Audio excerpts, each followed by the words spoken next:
안녕하십니까. 오늘 사회를 맡은 저는 민주평통 브라질 협의회 50대 위원회를 맡고 있는 한병돈입니다.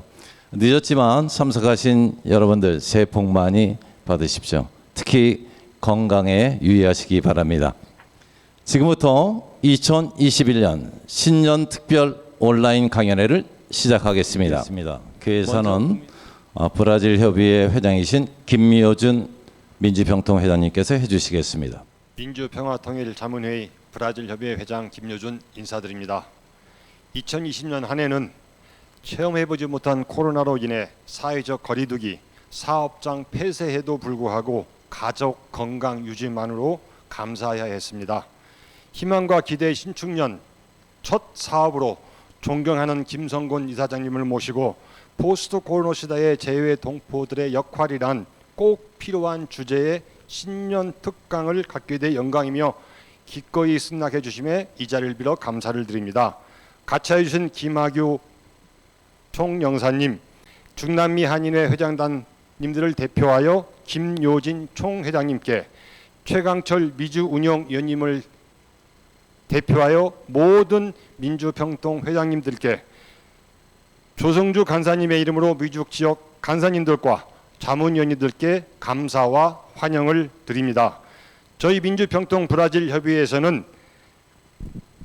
우리가 해야 할 일, 할 수 있는 사업들을 찾아 지난 1년간 성실히 열심히 성공적으로 치르기 위해 노력했습니다. 한인사회에 다가가고 한반도의 평화 정책의 필요함과 공감대 형성을 위한 사업들, 브라질 현지인 및 청소년 대상 뿔뿔이 외교 사업으로 한국 알리기, 그리고 브라질 주류 사회 탑다운 공공외교 사업으로 지난 11월 한반도 평화를 지지하는 연방하원위원회 원구성 지지위원님들과 왓츠업방을 개설하였습니다. 현재 21명 연방위원님과 최용준 위원장, 박종왕 부회장, 저 총 24명이 한반도 평화를 논하고 있습니다. 지난 12월 18일에는 연방상원 내 유엔 위원회 정기회의에서 브라질 변호사협회 유엔 담당 분과위원장은 민주평통의 소개와 역할을 소개하며 한반도 평화의 의미와 중요성을 브라질이 리더격으로 앞장서서 추진하자는 권고성 발언도 있었습니다. 2032년 올림픽 개최지 선정을 결정하는 세계올림픽위원회 IOC 위원이 브라질에 2분이 있습니다. 유엔 동시가입 30주년인 2021년에는 소홀해진 남북 관계가 대화의 협력으로 상생과 평화의 물꼬가 트였으면 합니다. 한반도의 평화를 앞당기는 종전선언이 하루빨리 이루어질 수 있도록 민주평통이 같이하겠습니다. 존경하는 동포 여러분들의 관심과 성원, 지지를 요청드리며 김성곤 이사장님의 신년 특강에 같이하여 주신 한 분 한 분께 감사로 개회사를 드립니다. 감사합니다. 다음 귀빈 축사가 있겠습니다. 쌍파월 청영사관의 김학규 최영사님의 축사입니다. 네, 안녕하십니까. 먼저 바쁘신 일정에도 불구하고 브라질 동포들을 위해서 이렇게 특강을 허락해 주신 김성곤 재동포재단 이사장님께 깊은 감사를 드립니다. 브라질 한인사회는 경제적인 발전뿐만 아니라 정치적인 이념이나 지역 감정에 따른 분열이 없으며 또 한인회가 갈라져서 다툰 사례도 없습니다. 그야말로 브라질 한인들은 현지에서 근면하고 매우 성실한 민족으로 평가되고 있으며 화합하고 단결하면서 성장하는 세계 한인 이민사회의 모범이라고 생각합니다. 브라질 한인사회는 1세대 연령이 높아지면서 2세대들이 전면으로 나서게 되고 동포들의 주 업종인 의류산업이 시대적인 변화에 따라 구조적인 문제에 직면하면서 어려움을 겪고 있지만 한민족 그 고유의 슬기와 인내와 노력으로 앞으로 현재 닥친 장애를 극복하고 더욱 도약할 것으로 믿습니다. 오늘 김성곤 재동포재단 이사장님 특강이 브라질 한인사회가 더 단결하고 발전을 모색하며 정체성을 강화하고 대한민국 이미지를 높이는 역할을 각자가 고민해 보는 기회가 되기를 바랍니다. 오늘 특강 준비를 위해 수고를 아끼지 않은 민주평통 브라질 협의회 임원님들의 노고를 치하드리며 김성곤 이사장님의 권한과 브라질 한인사회 발전을 기원드립니다. 감사합니다. 김학유 총영사님의 축사에 이어서 중남미 한인회 총연합회 회장을 맡고 계신 김효진 연합회장님의 축사가 있겠습니다. 취임하신 지 석 달이 되신 재동포재단 김성곤 이사장님께서는 750만 재동포의 수장으로서 2020년 세계 한인회장 대회를 하이브리드 시스템으로 성공리에 치르셨고 중남미 지역 현안 토론장에도 직접 참석하셔서 소통하시는 친근감을 주시는 분입니다. 오늘 포스트 코로나 시대에 재동포들의 역할을 주제로 온라인 강연을 하시는 이사장님께 축하 인사 드립니다. 오늘 뜻깊은 강연과 재임 동안 성공하시는 이사장님 그리고 만사 형통하시는 모든 분들이 되시기를 바랍니다. 감사합니다. 자, 오늘 강연해 주실 김성곤 이사장님을 모시겠습니다. 지금 현재 113분이 참여를 해 주시고 있습니다. 자, 오늘 강연해 주실 코로나 시대의 재동포들의 역할이라는 주제로 강연을 해 주십니다. 김성곤 이사장님 모시겠습니다. 다시 한번 큰 박수 부탁드리겠습니다. 네, 반갑습니다. 방금 소개받은 재동포재단 이사장 김성곤입니다. 제 얼굴과 목소리 잘 들리시나요? 오늘 이렇게 훌륭한 행사에 저를 초청해 주신 브라질 평통 우리 김효준 회장님 감사드리고요. 또 방금 축사를 해주신 우리 김학유 상파울로 총영사님과 또 김효진 중남미 한인회 총연합회장님을 비롯한 중남미 여러 지역의 평통 간부님들 그리고 또 다른 지역의 우리 민주평통 배우님들 모두 감사드립니다. 오늘 저는 포스트 코로나 시대의 재동포의 역할이라는 제목으로 앞으로 우리 재동포들이 우리 한반도 평화와 세계 평화를 위해서 좀 어떤 역할을 해야 되는지에 대해서 좀 30분 정도 말씀을 드리도록 하겠습니다. 네, 다들 아시다시피 지금 1년 넘게 지구상의 전 인류가 코로나 팬데믹으로 많은 고통을 받고 있습니다. 어저께부로 전 세계 코로나 확진자가 9천만 명을 넘었고 사망자 수는 193만 명, 곧 200만 명을 넘을 기세에 있습니다. 미국이 가장 큰 지금 피해자들을 낳고 있고 우리 브라질도 810만 명의 확진자가 나오는 등 이 코로나 상황이 상당히 안 좋은 것으로 알고 있고 우리 대한민국은 지금 조금 진정세를 보이고 있습니다만은 아직까지는 안심할 단계는 아닙니다.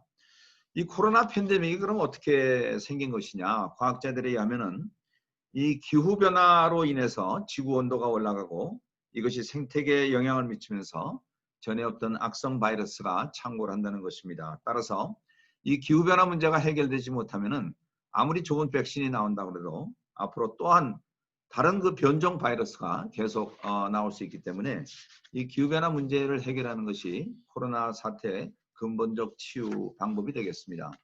그럼 이 기후변화는 왜 생겼느냐? 산업화 이후에 무분별한 이 물질 문명의 축으로 인해서 우리가 화석연료를 많이 쓰게 되고 이것이 온실가스를 만들면서 지구온난화를 초래했죠.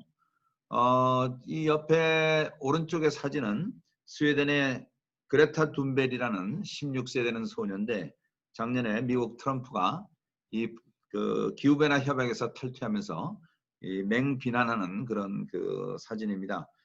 우리 대한민국도 지금 온실가스 배출이 세계 7위로 결코 이 기후변화에서 자유롭지 않은 그런 나라가 되겠습니다.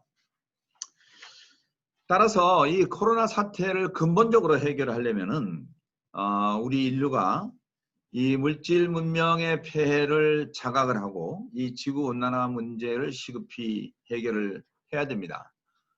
이 사진은 이 아이스크림처럼 녹아내리는 이 지구를 표현한 그 그림인데 지금 뭐 북극의 그 빙하부터 온난화 때문에 지금 여러 가지 그 심각한 사태들이 오고 있죠. 우리 지구가 허용할 수 있는 지구 온도 상승의 임계치가 1.5도랍니다. 우리 인간도 체온이 1.5도 이상 올라가면은 그 아주 심각한 위험에 처하게 되는 것처럼 지구도 마찬가지입니다. 그런데 이 1.5도 상승 제한이라는 목표가 얼마 남지 않았습니다. 2030년까지 이산화탄소 사용량을 지금의 절반으로 줄여야지만 이것이 가능한데 이것이 결코 쉬운 일이 아닙니다. 그럼 우리 물질 문명의 그동안의 과정에 대해서 잠깐 좀 살펴보도록 하겠습니다. 다들 아다시피 근대 물질 문명의 시작은 18세기 서구의 산업혁명으로부터 시작이 됐습니다. 18세기 영국의 과학기술의 발전으로 인해서 증기기관이 발명이 되고 그러면서 그동안에 우리 인간의 의식주는 대체로 간의 수공업에 의해서 직접 손으로 만들었는데 이때부터는 공장에서 물건을 생산해내는 그런 대량 생산 체제가 시작이 됐습니다. 그래서 농업사회가 공업사회로 변하고 여기 지금 사진의 왼쪽 두 사진은 영국의 당시 방적 공장의 모습이고요. 오른쪽의 사진은 그때까지만 해도 우리가 생산한 물건들을 소나 말이 끌고 다녔는데 증기기관차가 발명이 되면서 대량으로 물건을 생산하게 되는 그런 이제 그 체제에 들어서게 됩니다. 그런데 이 산업혁명에 따라서 그 공장에서 대량 생산을 하려니까 이 원료를 그 싸게 수입을 해야 되고 또 공장에서 생산되는 물건을 갖다 팔아야 되기 때문에 서구 열강들이 아시아하고 아프리카 많은 나라를 그 식민지로 만들게 됩니다. 그래서 아시아 아프리카 국가들이 이때부터 서구 경제에 그 예속하는 과정이 시작이 되죠. 우리나라도 뭐 예외는 아닙니다만은 그러나 아시아에서는 일본만이 유일하게 일찍 산업화에 성공을 하면서 서구 열강처럼 일본은 먼저 조선부터 시작을 해서 만주, 중국 그리고 동남아시아까지 이 대동아 공영권이라는 이름으로 동아시아의 상당 부분을 일본의 식민지로 만들게 됩니다. 우리 한국의 이민도 이 과정에서 시작된다는 얘기를 이따 말씀드리겠습니다. 그런데 이 산업혁명으로 시작된 이 서구의 물질 문명은 이 불가피하게 자본가와 노동자 계급을 형성하게 됩니다. 잠깐 이거 없앨 수 없나? 여기 요 위에 이거 잠깐만 거. 죄송합니다. 안 없어져? 그쪽에서 괜찮아. 알겠습니다. 이 왼쪽의 만화는 당시 그 유럽의 언론에 실린 만화인데 이 뚱뚱한 두 자본가들이 걸레 짜듯이 그 이윤을 남기기 위해서 노동자들을 착취하는 그런 것을 만화로 표현하는 겁니다. 그리고 오른쪽의 두 사진은 값싼 노동력을 구하기 위해서 어린아이들을 공장에 투입하면서 이 많은 어린이들이 이 공장의 노동 과정에서 그 피해를 보게 됩니다. 이런 장면들을 보고 그 당시 독일에 있던 유대인 칼 막스라는 사람이 이 자본주의라는 것이 대단히 비인간적이구나. 그래서 이 자본주의의 문제점을 이제 심각하게 비판을 하기 시작을 합니다. 이 칼 막스에 의하면 이분은 그 자본론이라는 책을 지은 사람인데 자본주의는 스스로의 모순에 의해서 분명 망하게 돼 있다. 왜냐하면은 자본가들은 이윤을 최대한 그 확보하기 위해서 노동자들의 임금을 착취하고 그럼 노동자들이 가난해지면은 공장에서 생산되는 물건을 소비를 할 수가 없게 되기 때문에 결국은 공장의 문을 닫게 되고 그러면 자본가도 결국 망할 수밖에 없다. 그렇기 때문에 이 어차피 망하는 그 자본주의를 빨리 혁명을 통해서 노동자와 농민 그리고 전 인민들이 그 행복하게 살 수 있는 그런 유토피아를 만들어야 되는데 이것이 이제 소위 공산주의입니다. 근데 아이러니하게도 산업화가 먼저 시작된 서구에서는 공산주의가 성공하지 못하고 그 농민들이 훨씬 많았던 당시에 러시아에서 1917년 오른쪽에 이 대머리 가진 사람이 레닌입니다. 공산혁명이 러시아에서 성공을 하게 되죠. 그런데 여기서부터 이제 우리 한반도의 이제 분단의 그 원인이 이제 제가 드리겠습니다.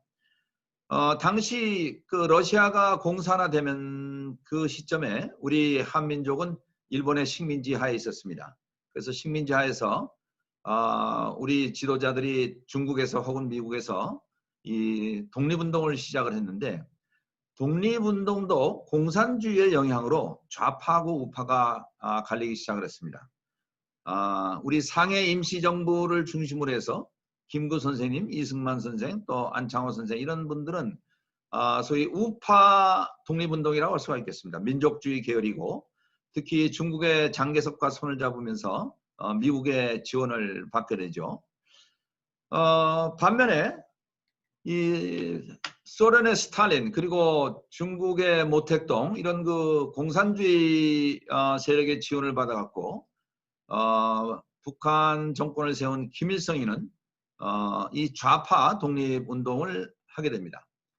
그래서 일제시대 그 우리 독립운동의 좌파와 우파의 이 대립은 해방 이후에 이 분단으로 이어지게 되겠습니다. 더구나 이제 1945년에 그 일본으로부터 우리가 해방되면서 38선이 그어지고 남쪽은 자본주의 종주국인 미군이 점령을 하게 되고 북한은 공산주의 종주국인 소련군이 점령을 하면서 한반도에서는 내적으로도 좌파 우파가 분열이 됐지만 외적으로도 소련군과 미군이 한반도를 남북으로 나눠 점령을 하면서 분단을 고착시키게 됩니다. 그래서 이 지도에서 보듯이 우리 한반도를 중심으로 해서 왼쪽은 소련과 중국 그리고 북한이 한편이 돼서 소위 북방 삼각 세력을 형성하고 남쪽으로는 우리 남한과 일본 그리고 미국이 한편이 되면서 소위 남방 삼각을 만들게 됩니다. 그래서 이 1945년 8.15부터 1990년대까지 이 한반도를 중심으로 한 북방 삼각대 남방 삼각의 이제 그 냉전 구도가 시작이 되죠. 그리고 결국 1948년에는 남쪽에는 이승만 정권 그리고 북쪽에는 김일성 정권이 수립이 됩니다. 근데 이 분단은 우리 민족 최대의 비극을 낳게 됐는데 이 1950년 터졌던 6.25 전쟁입니다. 6.25 전쟁은 우리 한반도의 좌파 우파 간의 대립일 뿐만 아니라 국제적으로 공산주의 국가인 소련, 중국, 북한이 한편이 되고 그리고 미국을 중심으로 해서 유엔군, 다시 말해서 주로 자본주의 국가들이 한편이 돼서 싸운 소위 내전과 국제전의 복합적인 그런 전쟁이었었습니다. 어쨌든 이 최대 피해자는 우리 한민족이라고 할 수가 있겠습니다. 가장 비참하고 슬픈 전쟁이 저는 6.25라고 생각하는데 무려 500만에 가까운 사람들이 그것도 같은 동족끼리 죽고 죽이는 그런 비참한 전쟁이 있었고 여기에 또 외국군까지 들어와서 많은 인명피해가 있었습니다. 그러나 어느 쪽도 승리하지 못하고 결국은 무승부로 끝난 전쟁이 6.25 전쟁입니다. 그러나 이 6.25 전쟁을 정점으로 해서 시간이 흐르면서 서구에서부터 냉전 체제가 서서히 완화되기 시작을 합니다. 그래서 1979년 그리고 89년에 그 미국이 중국 그리고 소련과 화해를 하고 수교를 하기 시작을 하고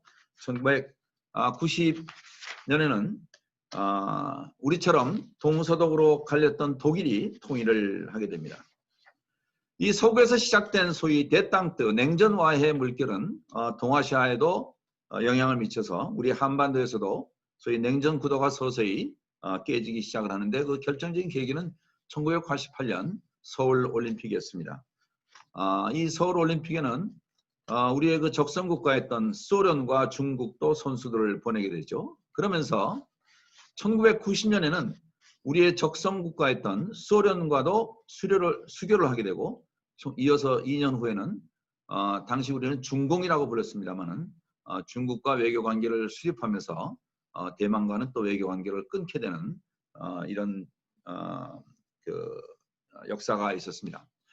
근데 여기서 중요한 것은 우리 한반도에서 대립하고 있는 남북한이 남쪽은 적성국가였던 소련과 중국과 외교 관계를 맺는데 북한은 일본과 미국과의 외교 관계를 수립하는 데 실패합니다.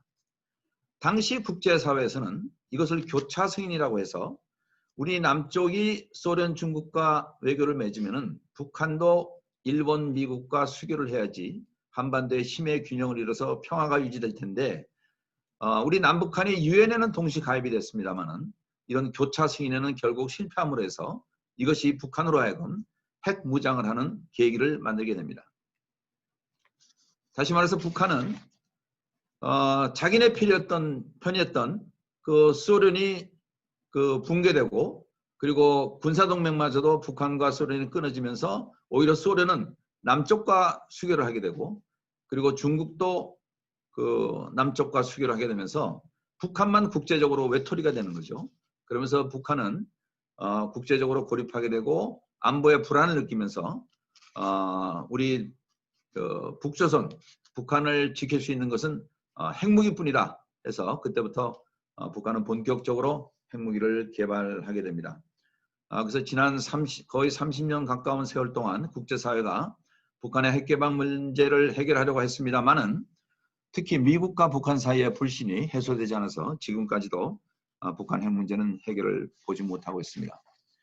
그럼에도 불구하고 남북한 사이에는 어쨌든 한반도의 긴장을 완화해야 하고 또 남북 교류를 위해서 특히 민주정부 들어와서 남북 정상회담이 시작이 됩니다. 그래서 우리 역사상 최초의 남북 정상회담이 2000년 6월 달에 김대중 대통령과 김정일 위원장 사이에 있었고 그다음에 이어서 또 노무현 대통령과 김정일 사이에 정상회담을 여러분들 다 기억을 하실 겁니다. 그래서 이 덕택에 금강산 관광도 열리게 되고 또 개성공단도 생기게 됐습니다만은 또 박근혜 대통령이 이후에 이 문이 닫히면서 지금까지도 남북 교류가 물꼬를 트지 못하고 있습니다.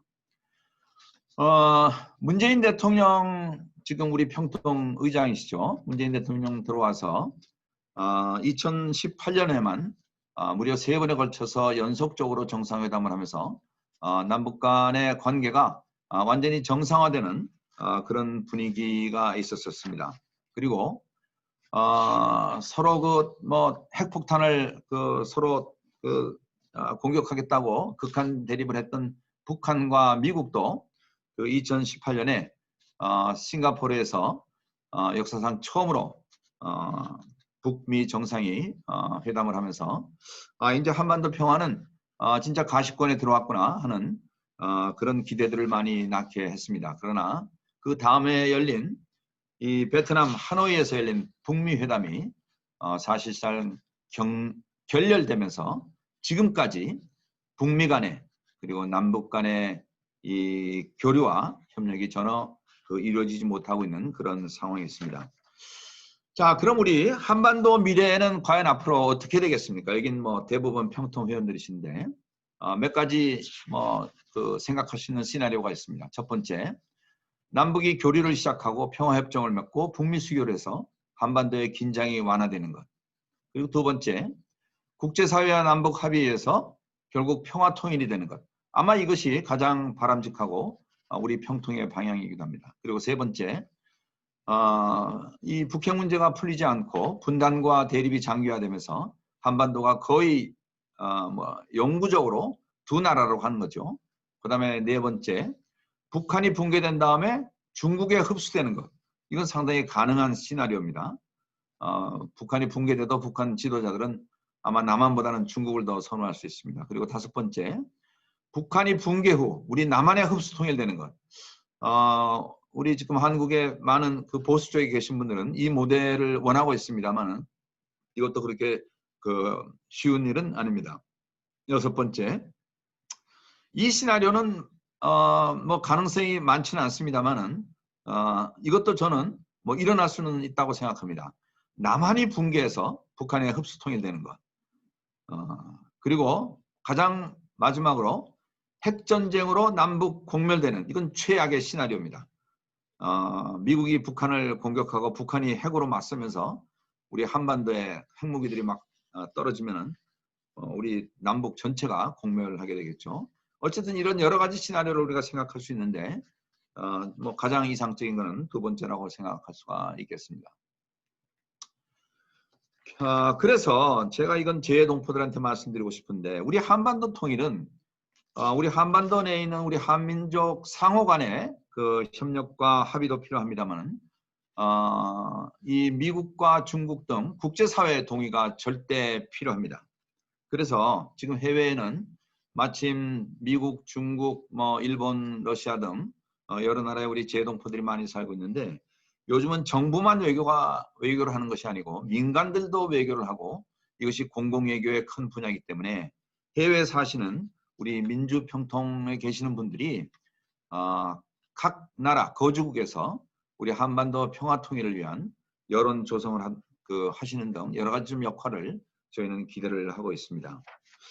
지금부터 좀 해외에 계신 우리 그 동포들 얘기를 좀 드리겠습니다. 아까도 말씀드렸지만 우리 한민족의 디아스포라, 한민족의 이민은 일본이 조선을 침략하면서 시작이 되었습니다. 최초의 이민은 러시아입니다. 1863년에 우리 함경북도에 살았던 우리 한인들이 러시아 연해주로 이주를 하면서 러시아 이민이 시작이 됐고, 1930년대는 무려 한 30만 명 정도의 우리 그 한민족이 러시아에 살았는데, 그때 스탈린이 그 연해주에 산 우리 한민족은 그 일본의 스파이 노릇을 하고 있다, 이런 그 혐의를 실어서 중앙아시아로 한밤중에 그 강제 이주시키는 정말 그런 비참한 일들이 있었습니다. 어쨌든 그 사건 때문에 지금 카자흐스탄과 우즈베키스탄에는 약 20-30만 명의 고려인들이 살고 계십니다. 그리고 일본에 있는 제일동포들은 아무래도 1910년 한일 합방 이후에 일본으로 건너가서 처음에는 그 취업 또 뭐 사업, 유학 등으로 있었습니다만은 태평양 전쟁이 시작되면서 강제 노동, 강제 징집, 또 정신대 등으로 일본에 끌려가서 그 후손들이 지금 일본 사회를 일본의 그 제일동포 사회를 이루고 있습니다. 그래서 현재 일본에는 약 90만 명 내지 한 100만 명 정도의 그 우리 동포들이 사는데, 남쪽을 지지하는 민단, 그리고 북쪽을 지지하는 조청년, 그리고 1965년 한일 협정 이후에 일본으로 건너간 소위 신정주자들, 뉴커머라고 하죠. 그리고 일본으로 귀화한 사람들, 그래서 약 90만 명이 살고 있습니다. 그리고 미주 이민은 1903년에 하와이 노동자를 시작으로 해서 미주 이민이 시작이 됐고, 그래서 하와이에 우리 이민자들이 도착한 1월 13일을 미주에서는 현재 미주 한인의 날로 이렇게 기념을 하고 있습니다. 작년이 미주 이민 118년이 되는 해인데, 작년에 무려 4명의 코리안 아메리칸, 한국계 그 미국인들이 국회의원에 당선되는 그런 쾌거가 있었습니다. 위에 그 3명의 사진 플러스 앤디 킴이라는 우리 남성이 국회의원이 됐죠. 축하드릴 일입니다. 그리고 지금 중국에는 약 250만 명의 제중 동포가 사는데, 이 중에 200만 명은 옛날부터 중국에 살았던 조선족들이고, 나머지 한 50만 명은 1992년 한중 수교 이후에 건너간 우리 한국 국민들입니다. 그런데 지금 한국에는 약 8-90만 명의 조선족들이 들어와서 살고 있습니다.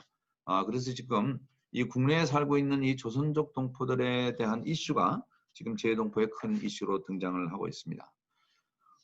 오늘 이제 브라질 평통에서 저를 초청하셨기 때문에 브라질 얘기를 잠깐 하겠습니다. 아까 총연사님도 말씀하셨지만 1963년에 농업 이민을 시작을 해서 브라질 이민이 시작이 됐고, 그러나 이 농업 이민으로 시작했습니다만은 실제로 농업에 종사하시는 분들은 많지 않았고, 대부분 대도시, 특히 상파울로 들어가서 이제 사업을 하시게 되고, 그리고 상당수 브라질 이민자들이 또 미국으로 또 이주를 하게 됩니다.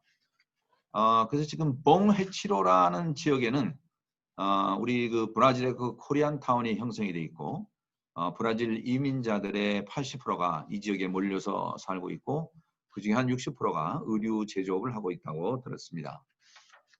주로 여성 의류를 제조하죠. 그리고 2014년 브라질 올림픽 이후에는 소위 브라질에도 한류의 열풍이 불어서 브라질의 그 특히 젊은이들이 우리 한류에 많은 관심을 보이고 있습니다. 얼마 전에 한 2년 전에는 우리 그 봉해치리 입구에 그 우리 한국의 장승을 모방한 그 상징물 우리라는 것을 만들었습니다. 이때 그 이낙연 국무총리도 가셨다고 얘기를 들었습니다. 그런데 제가 얘기 듣기로는 지금 중국인들 특히 또 볼리비아인들이 우리 한인의 그 의류 시장을 그 점령하면서 지금 우리 한인들 사업이 굉장히 어렵다는 얘기를 들었습니다. 그러나 어쨌든 이런 그 어려움도 또 결국 전 잘 극복하실 거라고 믿고 우리 브라질 한인들 화이팅 하시기 바라겠습니다. 어쨌든 지난 150년 동안 750만 재동포들이 해외로 나갔는데 이 우리 동포들은 그동안에 우리 대한민국의 민간 외교관으로 또 수출 한국의 여건으로 또 한류의 전파자로서 큰 역할들을 하셨습니다.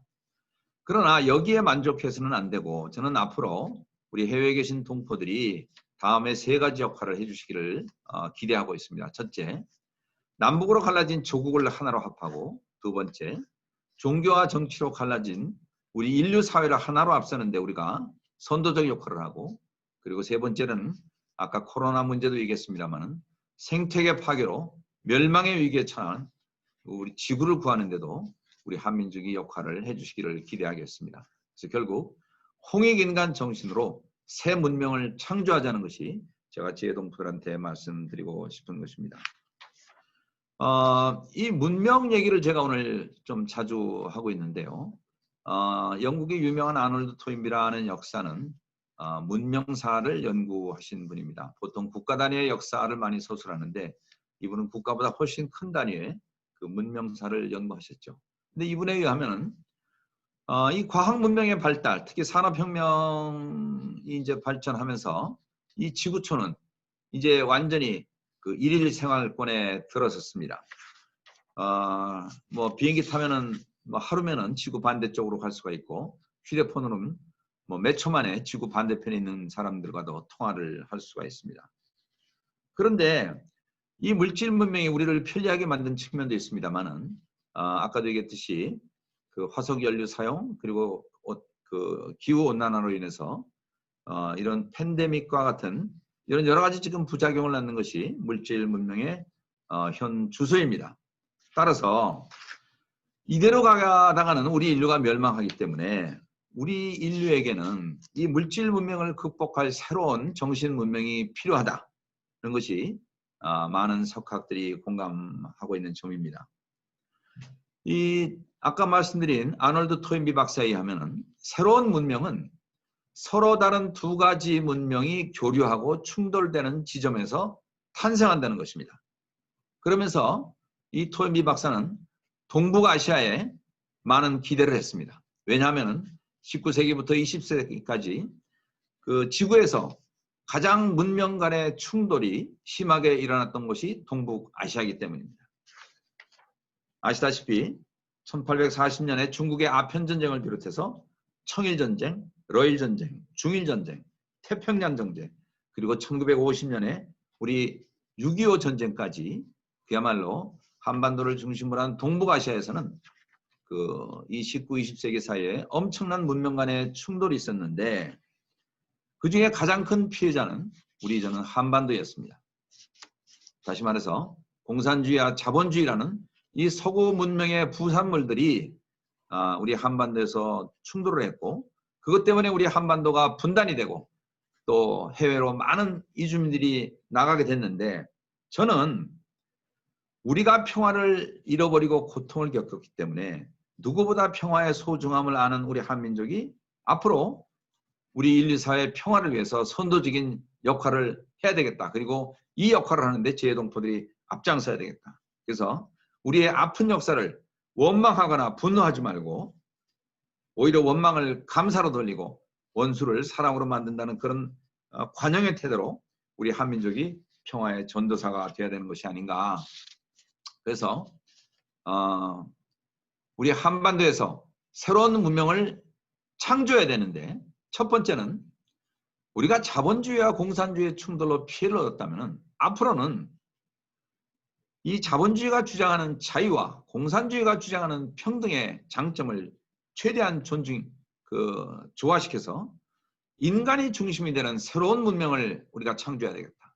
그리고 두 번째로는 물질 문명이 극성화되면서 지금 인류가 많은 피해를 받고 있는데, 이제는 정신 문명을 우리가 주도해서 자연을 파괴하는 삶에서 자연을 존중하는 생태적 삶으로 나가야지 이런 코로나 팬데믹과 같은 이런 파국에서, 그리고 이 지구 멸망에서 우리가 생존할 수 있다.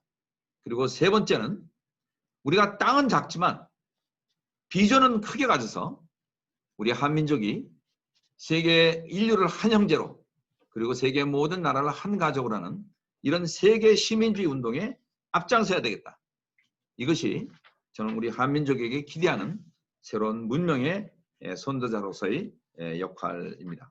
그런데 이런 얘기를 진작 지금으로부터 반만 년 전에, 4353년 전에 우리 한민족 최초의 국가를 세우신 단군 할아버지께서 홍익인간의 철학을 말씀하셨어요. 이건 대단한 메시지입니다. 홍익인간은 널리 인간을 이롭게 하자는 뜻인데, 이것은 우리 한민족끼리만 잘 먹고 잘 살려는 얘기가 아니고 우리 한민족이 전 세계의 인류를 평화롭게 만들어라, 그러는 평화의 메시지입니다. 아마 세계 어느 민족도 이러한 건국 이념을 갖고 있는 그 민족은 저는 없다고 생각을 합니다. 그래서 다시 한번 반복합니다마는 이 홍익인간의 정신의 바탕에서 우리는 새로운 지구 문명을 우리 한민족이 창조해야 되는데, 그것은 첫째, 자본주의와 공산주의의 문제점을 극복한 인간 중심주의를 만들어야 되고, 두 번째, 과거에 중국이나 일본 그리고 소련이나 미국은 특정 국가가 전 세계를 지배하는 그런 문명이었는데, 이제 우리 한민족은 특정 민족과 국가가 세계를 지배하는 것을 하지 말고 우리 한민족이 앞장서서 모든 민족, 모든 국가가 평등하게 그리고 자유스럽게 살 수 있는 소위 유엔이 주장하는 글로벌 시티즌십을 확보해야 되겠다. 그리고 세 번째는 코로나로부터 해방되기 위해서라도 우리가 자연과 조화되는 생태적 문명을 만들어야 되겠다는 것이 우리 민족이 앞으로 주도해야 될 홍익인간의 지구 문명이라고 저는 말씀드리고 싶습니다. 그래서 이제 결론을 말씀드리겠습니다. 우리 750만 재동포는 완 코리아 운동을 전개해야 돼요. 우리끼리 싸우면서 우리가 세계 평화를 얘기할 수는 없습니다. 그래서 첫째, 우리 지금 남한에서 만날 이 진보 보수 특히 정치인들이 싸우고 있는데 이거 우리가 극복해야 되고, 재외동포들도 마찬가지예요. 그리고 또 전라도 경상도로서 나눠서 갈등하는 이 지역 갈등, 이거 우리가 극복해야 되고, 세 번째, 지금도 우리가 극복하지 못하고 있습니다만은 한민족이 남과 북으로 나눠서 갈등하고 있는 이 심각한 문제, 이것도 극복해야 됩니다. 그래서 우리 한인회도 해외에서 지금 브라질 같은 경우는 괜찮은데 많은 지역에서 분규가 있거든요. 그래서 우리 한인회에서부터 좀 이런 그 분규를 없애고 좀 하나로 합해야지만 이 완 코리아 운동에 기여가 될 것 같습니다. 그 다음에 우리 750만 재동포는 완 월드 운동을 전개해야 돼요. 특히 해외 나가셨기 때문에. 그래서 첫째, 유럽은 영국, 프랑스, 뭐 지금 영국이 탈퇴하긴 했습니다만은 유럽 연합이라는 걸 만들지 않았습니까? 근데 한국, 중국, 일본은 왜 동북아 공동체를 못 만드냐 이 말이에요. 그래서 우리 한국이 일본과 중국 사이에 있는데 이제 과거사 문제에서는 우리가 좀 벗어나서 한중일을 하나의 평화 공동체로 만드는데 한국이 앞장서고, 두 번째, 중국과 미국이 지금 패권 싸움을 하고 있어요. 그래서 지금 한국은 그 사이에 끼어갖고 이 고래 싸움에 새우등 터진다고 이렇게 얘기하는데, 우리가 고래 싸움에 등 터지는 새우가 되지 말고 이 두 고래를 화해시켜서 인류 사회를 위해서 봉사하도록 하는 이 두 고래의 조련사, 중재자 역할을 해야 되겠다. 여러분, 우리 한국 사람들은요, 과거에 약속으로서 하도 고생을 오래 해서 그런지 이 작은 나라 콤플렉스에 있어요. 그런데 영토로 보면은 영국이나 우리하고 땅이 비슷합니다. 크기가. 물론 이제 남북한이 합해야죠. 인구도 영국하고 비슷해요. 그런데 그 영국은 전 세계를 한때 지배했던 그런 대영 제국의 시대가 있었습니다. 그렇다면 우리 한국이라고 그렇게 못할 이유가 없는 거예요.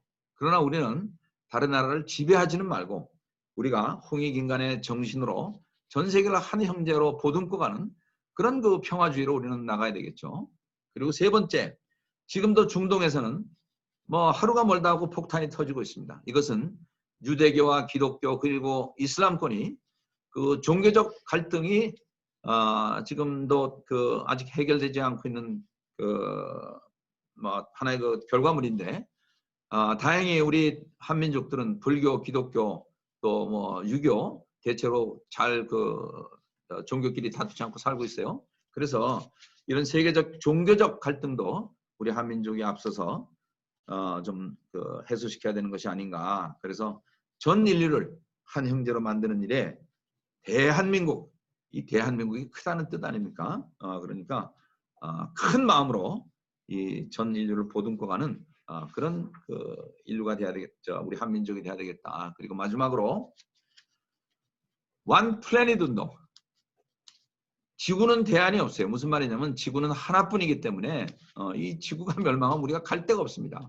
그런데 이 지구는 우리 인류의 것만이 아니고 이 지구상에 사는 수많은 생물들, 모든 생태계가 같이 공유해야지 살 수 있는, 그래서 생태계도 건강해야지 우리 인류도 건강할 수 있습니다. 그래서 이 코로나 문제를 해결하기 위해서라도 우리가 그 생태적 삶을 살고 그래서 지구온난화 문제를 해결해서 우리 후손들이 이런 환경의 재앙으로부터 자유로운 그런 걸 만들기 위해서라도 우리가 새로운 문명 운동을 해나가야 되겠다. 여러분, 우리 한국인을 해외에서는 다 코리아라고 부릅니다. 이 코리아는 고려라는 말에서 나왔는데 이 한자로 고려라는 말은 매우 아름답다는 뜻이에요. 그럼 무엇이 아름답냐?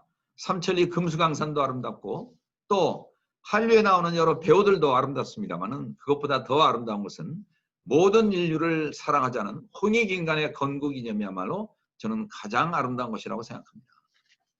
그래서 우리 750만 재동포는 첫째, 남북으로 갈라진 조국을 하나로 합하는 데 역할을 하시고 두 번째, 종교와 정치로 나눠서 싸우고 있는 이 인류를 하나로 만들고 세 번째, 생태계의 파괴로 멸망의 위기에 처한 지구를 구하기 위해서 우리 홍익인간의 정신으로 새 문명을 창조해서 코리아, 문자 그대로 아름다운 민족이 되자는 것이 제가 70만 재동포들과 우리 8천만 한민족에게 호소하는 우리의 길입니다. 감사합니다. 2021년 신년 특별 온라인 강연에 포스트 코로나 시대의 재동포들의 역할이라는 주제로 우리 김성곤 재동포 이사장님 강연해 주셨습니다. 다음은 한상 회장이시며 민주평통 통일정책 분과위원장이신 최용준 위원장님께서 민주평통 사업보고를 간략하게 보고드리겠습니다. 안녕하십니까. 브라질 한상 대표 최용준 인사드립니다. 2020년 사업들을 간략하게 소개해드리도록 하겠습니다. 1번, 2월 15일까지 총영사관과 가치 유권자 등록 캠페인을 대대적으로 실시해 브라질 역대 최고 등록자 수인 2,362명을 기록하였습니다. 2번, 3월 11일과 8월 18일 2회에 걸쳐 고국의 팬데믹 대구 사태와 구례 수재민 씨에게 우리 브라질 평통에서는 발빠르게 힘내라 한국 성금 모금을 하여 각각 340만 원과 280만 원을 전달하였습니다. 3번, 4월 17일부터 28일까지 한인촌은 우리가 지킨다라는 캠페인으로 여러 단체들과 릴레이 방역 봉사를 한인촌인 봉해치로와 브라스에 실시하였습니다. 이 캠페인은 브라질 최대 TV 방송 프로그램 글로보의 오후 12시 뉴스에 방영되었습니다. 4번, 4월 15일에 풀뿌리 공공 외교 사업으로 현지 브루이웃 생필품 그리고 오스피탈 산타 카사 디 미세리코르디아 디 상 파울로 병원에 마스크 그리고 소독젤 기부 및 전달을 실시하였습니다. 5번 7월 10일에 중남미 한상과 브라질 평통의 협으로 실시한 사랑 나눔 행사 약 2천만 원 모금으로 코로나로 타격을 입은 현지인 200가족과 한인동포 100가족에게 식용품을 전달을 하였습니다. 6번 10월 23일부터 25일까지 브라질 협의회 최초로 2박 3일간의 자문위원 연수로 배우고 같이 하는 단결의 귀한 시간을 가졌습니다. 7번 대북전단 불법 살포로 인한 한반도 및 유엔에서 이슈가 되어가면서 브라질 협의회에서는 8월 11일에 대북전단 불법 살포 중단 촉구 결의문을 발표한 데 이어 지난 11월 24일에 한반도 평화를 지지하는 브라질 국회의원 위원회 발족 및 종전 지지 서명식을 가졌습니다. 8번 12월 12일에 2020년 마지막 사업으로 연방 하원 의원 초청 현지인 대상 종전 지지 강연회를 실시하므로 주류사회 대상 공경 외교로도 모범적으로 실시하였습니다. 그러므로 2021년에는 저희 19기 민주평통 브라질 협의회의 공공 외교 사업을 더욱 기대해 주시면 감사하겠습니다. 다음은 의견 및 질의 시간을 갖도록 하겠습니다. 김성곤 이사장님께서는 다 들으시고 질의에 대한 답변을 해주시면 감사하겠습니다. 자, 먼저 브라질 단체장님들부터 질의를 해주시겠습니다. 김승주 코참 회장님, 제일 먼저 해주시죠. 네, 안녕하십니까. 브라질 한국상공회의소 김승주라고 합니다. 우선 이런 좋은 행사를 준비해 주시는 김효중 회장님과 또 자리를 빛내주신 총영사님, 또 특히 좋은 말씀해 주신 김성곤 이사님께 다시 한번 감사의 말씀을 드리고요. 제가 따로 질의를 드린다기보다는 이 자리를 빌어서 저희 이제 상공회의소의 어떤 각오를 한마디 이제 전하고자 합니다. 저희 상공회의소 측에서는 이제 앞으로도 지금 브라질 한인 사회와 그다음에 브라질에 진출해 있는 기업들이 약 100여 개 정도의 기업들이 있는데 이 기업들과 함께 대한민국의 국격을 좀 높이고 평화 통일 분위기를 확산시키는데 지속적인 노력을 경주하겠다는 약속의 말씀을 드리면서 발언을 마치도록 하겠습니다. 감사드립니다. 네, 짧게 말씀드리겠습니다. 우리 김승주 코참 회장님은 질의는 아닌 것 같고요. 어쨌든 저희가 앞으로 이 한상 대회, 한상 조직을 좀 활성화하는데 금년에 그 중점 사업으로 저희가 지금 연구를 하고 있습니다. 그래서 앞으로 좀 브라질에 계신 분들하고도 좀 협의가 이루어지도록 하겠습니다. 그리고 우리 김태희 한글학교 선생님, 그 금년에 코로나 때문에 한글학교가 교육을 제대로 많이 못했다고 들었어요. 그래서 온라인으로 또 많이 하고 있는 데가 있는데 저희 그 코리안 넷이라는 우리 재동포재단 인터넷 창이 있습니다. 거기 들어오시면은 그 스타디 코리안이라고 해서 온라인으로 교육받을 수 있는 그 프로그램이 있기 때문에 거기 들어오시면은 여러 가지 도움을 받으실 수 있겠습니다. 그리고 우리 한인타운의 고 회장님 정말 우리 아까도 제가 말씀드렸는데 우리 한인타운 교민들이 굉장히 지금 사업적으로 어렵다고 얘기 들었는데 어쨌든 같이 지혜를 모아서 이 어려움을 잘 극복을 했으면 좋겠습니다. 어쨌든 화이팅 하시고요. 거기 계신 한인 사업자들한테 다 안부 좀 전해 주십시오. 네, 감사합니다. 그리고 아까 네 번째 말씀하신 우리 한인 회장님, 저희가 작년에 각 공관을 통해서 한인회 마스크하고 그 생필품 등을 지원을 했었습니다. 브라질은 어떻게 했는지 제가 좀 확인해 봐야 되겠습니다만은 금년에도 이것이 만약 계속 된다면은 그러니까 이 코로나 상태가 좀 악화되는 지역은 저희가 그런 지원을 좀 계속할 수 있도록 하겠고요. 또 전세계나 특별기 문제는 작년에 이미 여러 나라의 교민들을 우리가 국내로 송환하는 그런 작업을 했습니다. 만약 필요하면은 뭐 금년에도 할 수는 있겠습니다만 이거는 그 코로나 상황을 좀 지켜봐야 될 것 같습니다. 그리고 그 국내에서 지금 재난지원금 같은 거를 지원하는데 이거를 해외에 있는 우리 교민들한테도 좀 지원할 수 없느냐는 질문들이 있습니다만은 이게 여러 가지로 좀 기술적인 좀 어려움이 있고 국내에서는 이제 여러 가지 무슨 뭐 세금이라든지 이런 자료들이 있어서 그걸 보고 거기에 따라서 이렇게 지원을 하지만 해외는 그 우리하고 또 이제 그런 또 행정 시스템이 완전히 다르다는 문제도 있고 그래서 좀 그런 기술적 어려움 때문에 이것이 좀 쉽지 않다는 말씀을 먼저 좀 드리겠습니다.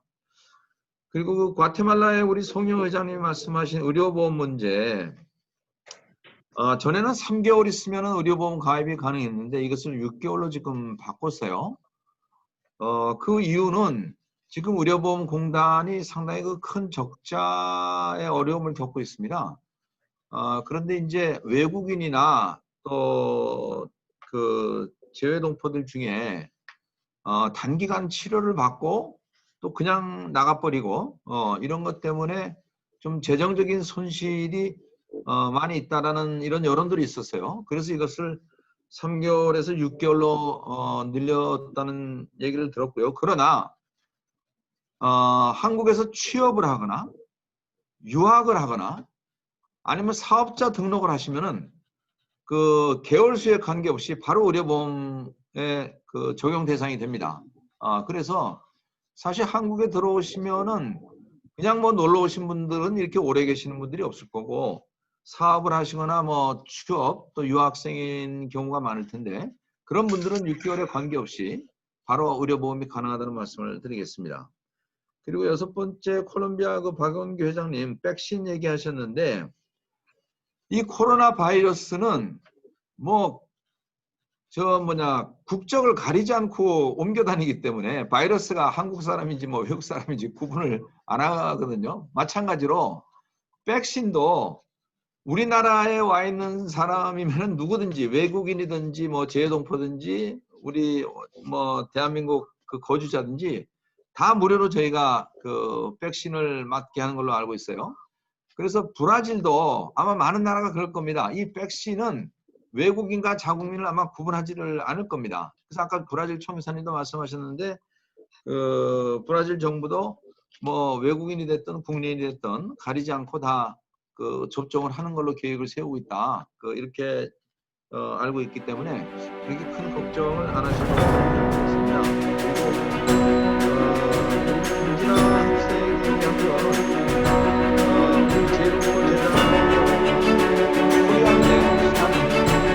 인터넷청에 들어오셔서 차세대 사업 부분을 보십시오. 그러면 재외동포 청소년들을 대상으로 해서 장학금을 주는 제도가 있습니다. 그래서 국내에서 그 장학금도 면제받고 생활비도 지원받는 그런 프로그램이 있는데 이 취직까지 시켜주는 거는 아닌 걸로 알고 있어요. 그래서 이 취업 관계는 저희 재단보다는 옥타라든지 국내와 해외를 연결시켜주는 이 기업 네트워크가 있습니다.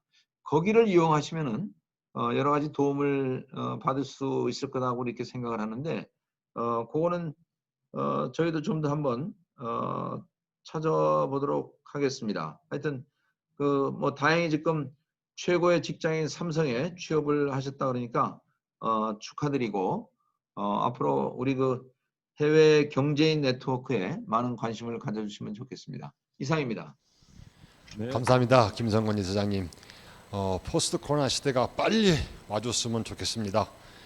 코로나 사태에 당황했고 힘들고 움츠렸지만 현명함으로 잘 대처했듯이 중남미 한인 사회가 성공적인 이민 역사로 증명했듯이 힘차게 재도약하는 저희 해외 동포들이 되겠습니다.